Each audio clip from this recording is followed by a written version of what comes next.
అభివృద్ధి అంటే దాదాపు 75 సంవత్సరాల క్రితమే అంబేద్కర్ గారు చాలా చక్కగా వివరించారు పొలిటికల్ పార్టీ ఎట్లా పనిచేయాలని.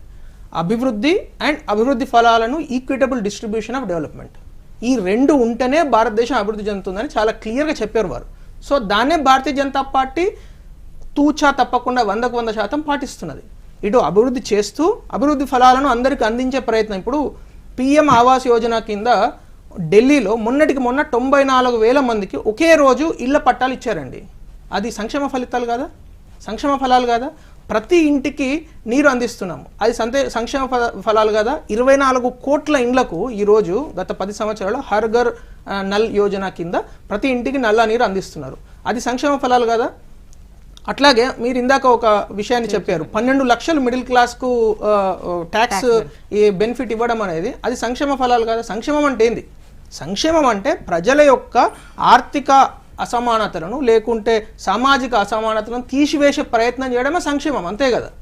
అందరికీ ఈక్వల్ ఆపర్చునిటీ ఉందనుకోండి, సంక్షేమం ఇవ్వాల్సిన పని లేదు. భారతదేశంలో అనాదిగా కొన్ని సమస్యలతో మనం ఎదుర్కొన్నాం కాబట్టి ప్రజాస్వామ్య దేశం అయిన తర్వాత న్యాచురల్గా అంబేద్కర్ గారు కావచ్చు అట్లాంటి పెద్దలందరూ చెప్పిన విధంగా మనం ప్రజాస్వామ్యంలో ఈరోజు కొన్ని సంక్షేమ ఫలితాలను ఎక్కడిదక్కడ దాని యొక్క అవసరాల తగ్గట్టు ఇప్పుడు ఎస్సీ ఎస్టీ ఓబీసీ వాళ్ళకు రిజర్వేషన్స్ ఇస్తూ ఇవన్నీ కూడా సంక్షేమంలో భాగం, ఫండమెంటల్ భాగాలు అవన్నీ.